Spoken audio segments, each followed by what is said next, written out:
Lalu apa yang membuat Amerika Serikat batal menyerang Iran? Kita sudah terhubung dengan pengamat Timur Tengah, Ibu Dina Sulaiman. Assalamualaikum, selamat siang Ibu Dina. Waalaikumsalam, selamat siang. Baik, Ibu Dina mungkin bisa dijelaskan ini sepertinya apa alasan Amerika Serikat tidak jadi menyerang Iran? Apakah ada pergeseran dari militer dan pendekatan diplomatik? Ya, kalau kita lihat sejak awal kan memang sama sekali tidak menguntungkan buat Amerika ya jika betul-betul menyerang sehingga sejak beberapa hari yang lalu kan mulai tanggal 28 Januari ya Trump mengatakan bahwa kapal perangnya Amerika sudah mulai berlayar menuju Iran, kemudian akan akan melakukan serangan yang jauh lebih keras dibanding bulan Juni tahun 2025 lalu. Tapi kemudian dia mengatakan saat ini mudah-mudahan Iran kembali ke meja perundingan. Nah, sebenarnya kata kuncinya di situ. Jadi kalau saya melihatnya memang sudah berkali-kali juga saya sampaikan sejak awal memang Trump tidak serius dengan ancaman serangannya ini. Pertama ya karena tadi itu ya di narasi yang dia ucapkan itu tetap dia mengatakan perundingan. Yang kedua, seandainya betul-betul memang mengirimkan kapal perang ke sekitar Teluk Persia, artinya ini kapal perangnya Amerika itu dalam jangkauannya rudal dan drone-nya Iran justru malah berbahaya buat militer Amerika Serikat sendiri. Kemudian yang ketiga kita melihat bagaimana negara-negara Teluk dan juga Mesir itu melakukan kerja-kerja diplomatik ya, mengupayakan agar ketegangan menurun. Karena kalau seandainya betul-betul terjadi perang ya mereka juga yang rugi, apalagi pangkalan militernya Amerika kan ada di negara-negara tersebut ya, ada di Uni Emirat Arab, ada di Saudi, ada di Qatar dan lain-lain. Nah, sehingga kalau kita melihat semua faktor ini gitu, memang Trump itu yang diinginkan adalah ketundukannya Iran. Iran mau mematuhi apa yang diinginkan oleh Trump.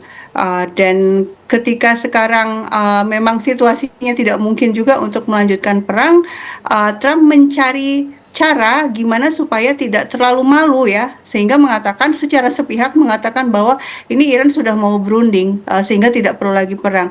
Saya pikir itu penjelasannya. Baik, Ibu Dina, ini berarti ada tekanan dari negara-negara Teluk seperti Qatar, Oman dan juga Arab Saudi dan juga negara sekutu lainnya agar Amerika Serikat ini bisa membatalkan serangannya kepada Iran, begitu Ibu Dina? Iya, karena kalau kita lihat kan seperti yang terjadi di bulan Juni lalu, Iran tuh terbukti memiliki rudal yang jangkauannya itu bisa mencapai Israel gitu, lalu bahkan juga sudah menyerang ke pangkalan militer Amerika Serikat di Qatar. Artinya kekuatan militer Iran itu sangat ini ya, sangat berbahaya kalau betul-betul dipakai, berbahaya buat negara-negara Teluk ini. Karena apa? Perekonomian negara-negara Teluk itu kan perekonomian yang didasarkan oleh investasi dari luar ya. Kemudian juga mereka juga menggantungkan diri pada turisme juga dan kemudian minyak. Perdagangan minyak itu juga sangat bergantung pada keamanan jalur perdagangan yaitu keamanan laut. Nah, semua ini kalau sampai terjadi perang itu kan merugikan mereka. Sehingga tidak ada yang ingin ada perang ini ya, tidak ada yang menginginkan adanya perang di kawasan regional kecuali Israel. Jadi sebenarnya ini urusannya urusan intinya itu adalah Israel. Buat Amerika sebenarnya kalau dia tidak sedang membela Israel, buat Amerika mereka bisa bekerja sama dengan baik sebenarnya dengan Iran dan ada keuntungan yang sangat besar. Misalnya Amerika dan Iran baik-baik saja bekerja sama ya di bidang minyak, bidang gas dan lain-lain. Tapi karena Iran memang de facto memang ancaman buat Israel karena terbukti Iran juga berkali-kali melakukan serangan ke Israel. Sementara kebijakan luar negeri Amerika Serikat ini sangat pro Israel, selalu merasa bahwa keamanannya Amerika sama dengan keamanan Israel. Kalau Israel diancam berarti Amerika juga merasa terancam. Problemnya sebenarnya di situ. Baik, dengan pembatalan serangan dari Amerika Serikat ini, Ibu Dina, sebenarnya apa respon yang diharapkan Amerika Serikat dari Iran? Dan memang Anda melihatnya ini akan berlangsung berapa lama hingga ada potensi kembali Amerika Serikatnya akan menyerang Iran?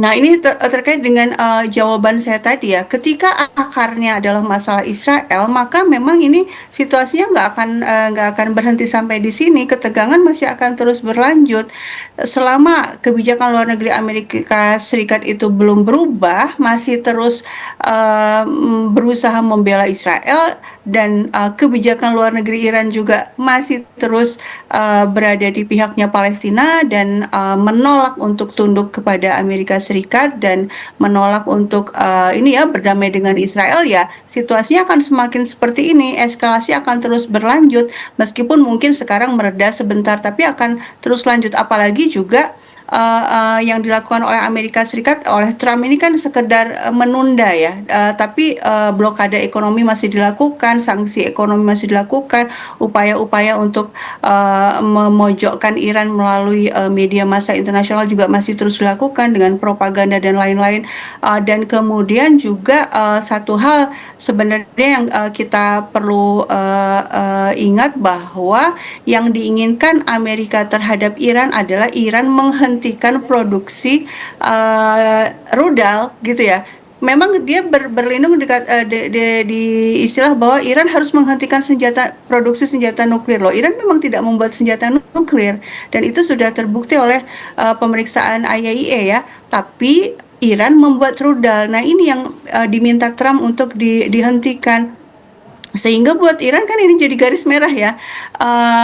Kan itu perundingan JCPOA itu bicara soal nuklir. Kenapa sekarang tiba-tiba Trump memaksakan ditambahkan satu poin, yaitu Iran berjanji menghentikan pembangunan rudalnya. Seandainya Iran tidak punya rudal, tentu dia tidak punya lagi alat untuk membela diri ya. Israel bisa saja membombardir Teheran seperti yang terjadi di bulan Juni tahun 2025 tersebut. Sehingga ketika satu pihak berkeras dengan posisinya masing-masing, ya akhirnya tidak akan tercapai solusi di sini ya.